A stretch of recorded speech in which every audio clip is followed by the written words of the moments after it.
And now some classic horror fiction. The Turn of the Screw by Henry James.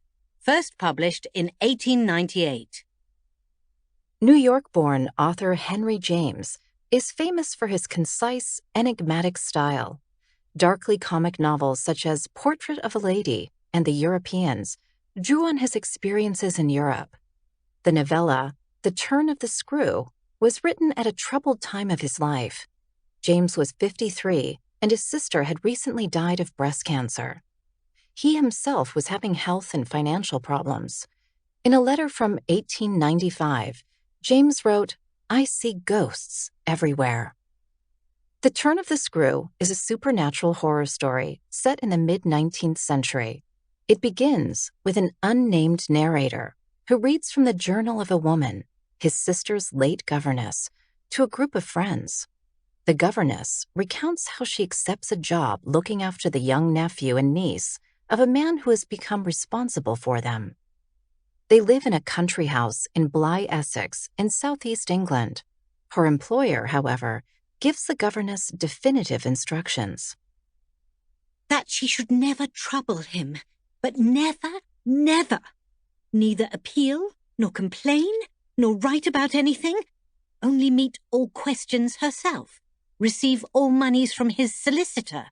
Take the whole thing over and let him alone. At Bly, the governess meets little Flora and the housekeeper, Mrs. Grose. She is delighted by the child, but unnerved by the house. It was a big, ugly, antique, but convenient house, embodying a few features of a building still older, half replaced and half utilized, in which I had the fancy of our being almost as lost as a handful of passengers in a great drifting ship. A letter arrives. Flora's 10-year-old brother Miles is on his way, as he has been expelled from school for an unknown reason. The governess is relieved to find him charming. Then, one evening, as the governess strolls around the grounds, she sees a strange man in a tower of the house. He was in one of the angles, the one away from the house, very erect, as it struck me, and with both hands on the ledge. He slowly changed his place.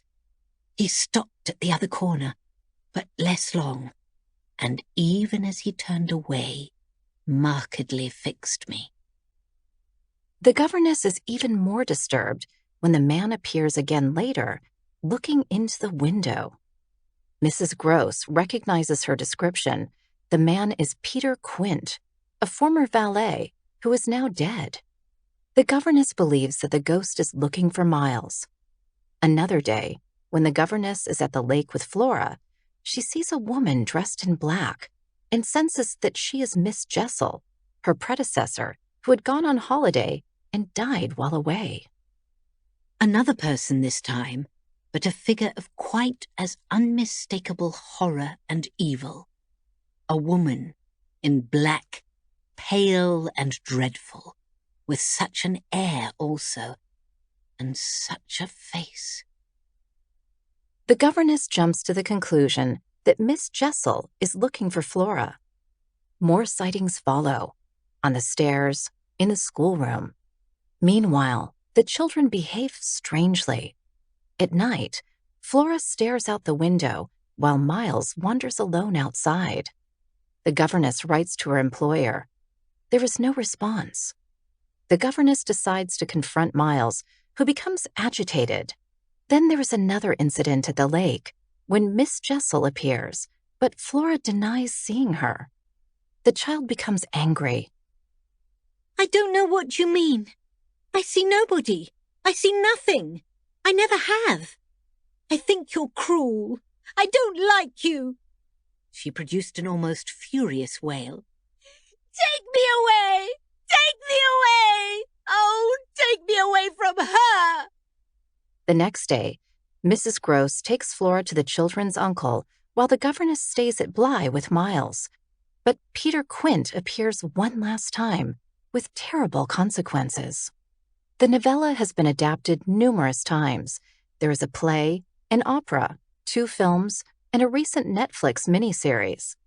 The author Stephen King called The Turn of the Screw, the title of which describes the experience that horror stories elicit in the reader, one of the genre's great works, as it contains secrets best left untold and things left best unsaid.